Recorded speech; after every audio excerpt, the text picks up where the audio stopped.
What is international environmental law? Answer.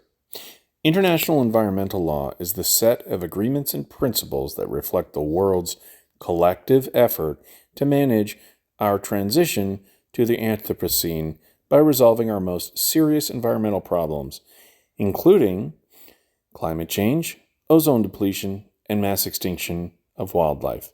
More generally, international environmental law aims to achieve sustainable development, i.e., development that allows people to have a high quality of life today without sacrificing the quality of life of future generations. International environmental law is thus critical both for addressing specific environmental threats and for integrating long-term environmental protections into the global economy.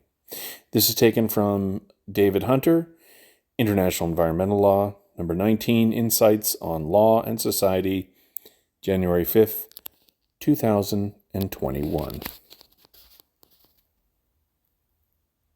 References.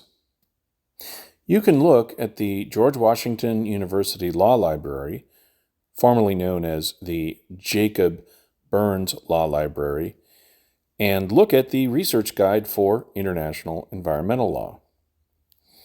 It's a useful page because it will give you the sources, including international treaties and agreements, customary international law, general principles of law, international environmental soft law, judicial decisions, and scholarly writings.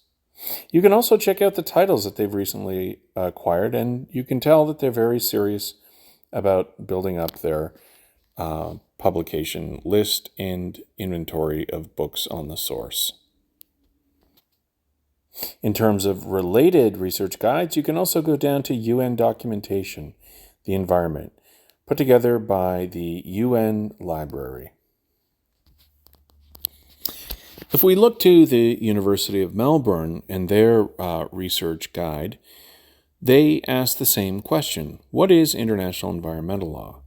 IEL is concerned with the attempt to control pollution and the depletion of natural resources within a framework of sustainable development. It is a branch of public international law, a body of law created by states for states to govern problems that arise between states.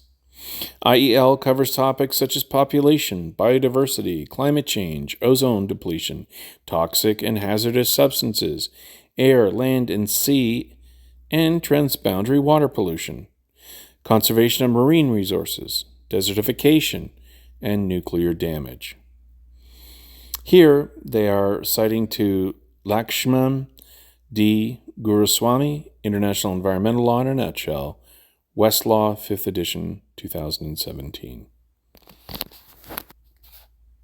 Now, I gave myself 5 minutes for this presentation, and I have approximately 1 minute and 30 seconds left. As you can tell from those two descriptions and definitions, they are not exhaustive.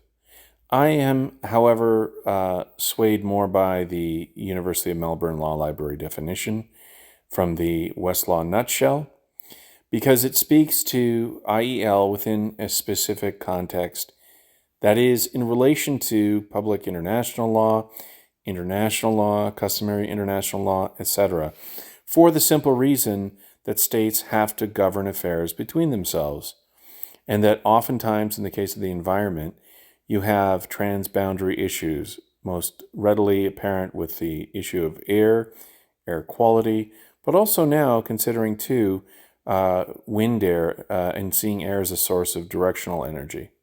So it's quite broad and it's very contextual.